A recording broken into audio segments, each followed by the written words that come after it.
इस बात का संकेत है कि या तो राहुल गांधी मुस्लिम लीग के समर्थन से शर्मसार हैं, तो राहुल गांधी संविधान के प्रति अपने ओथ को झुठला चुके हैं। मेरा ये मानना है कि कल कांग्रेस पार्टी के नामांकन रैली में मुस्लिम लीग के फ्लैग्स को छुपाना इस बात का संकेत है कि या तो राहुल गांधी मुस्लिम लीग के समर्थन से शर्मसार हैं, या फिर जब वो उत्तर भारत में आएंगे और मंदिर मंदिर जाएंगे तब लोगों से उत्तर भारत में मुस्लिम लीग के साथ उनके गठबंधन को छुपा पाएंगे।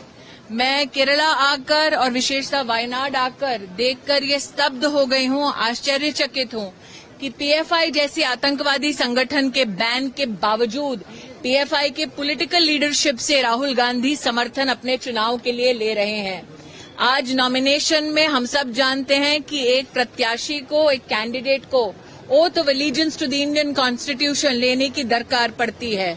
तो राहुल गांधी संविधान के प्रति अपने ओथ को झुठला चुके हैं जब उन्होंने पीएफआई की पॉलिटिकल लीडरशिप से समर्थन अपने चुनाव के लिए लिया। मुस्लिम लीग के समर्थन से अगर राहुल गांधी इतने शर्मसार हैं कि अपनी नॉमिनेशन रैली में मुस्लिम लीग का वो ध्वज छिपा रहे हैं, तो कहीं ना कहीं अगर इतने शर्मसार हैं तो उन्हें मुस्लिम लीग का भी समर्थन ठुकरा देना चाहिए। There is a hugging in Delhi and a begging in Kerala which needs to be explained.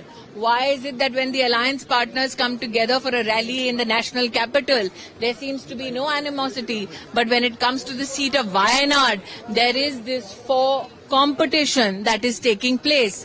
If the alliance was intact, would the alliance have two separate candidates in Wayanad? And if the alliance is a non-starter to begin with, can then the Congress claim any kind of victory, electoral or moral, with regards to the Congress leadership and the alliance that it tom-toms about?